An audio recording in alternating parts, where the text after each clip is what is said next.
Il n'y a qu'une seule chose qui compte vraiment pour changer le monde. C'est comment nous adhérons personnellement et collectivement à la force du Christ, qui nous est donnée gratuitement pour avancer dans cette perspective.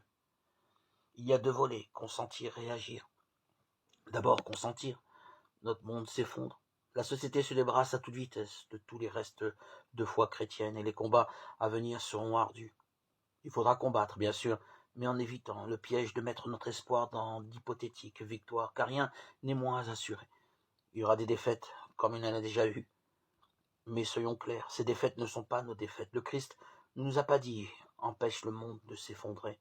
Il nous a dit « allez de toutes les nations, faites des disciples en les baptisant au nom du Père et du Fils et du Saint-Esprit ».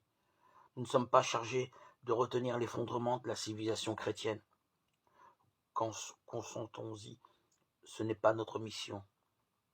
Ensuite, agissons toujours à partir du Christ. Ce qui compte plus que tout, c'est que qui nous sommes à l'intérieur. Si nous consentons au fait que notre mission n'est pas de retenir l'effondrement, alors nous ne serons pas remplis par la colère ou la tristesse. Tant de chrétiens carburent à cette négativité. Nous sommes au milieu du monde, des vases d'argile remplis de la force du Christ. Nous sommes au milieu du monde, les plus heureux des hommes, car nous connaissons le Créateur de l'univers, le Rédempteur de l'humanité et l'Esprit Saint Consolateur.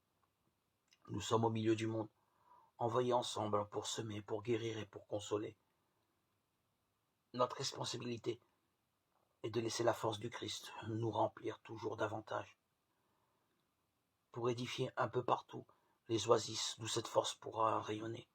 Voilà notre mission. Tout le reste peut passer, rien ne pourra nous détruire, si nous sommes remplis de la charité qui vient du cœur de Jésus.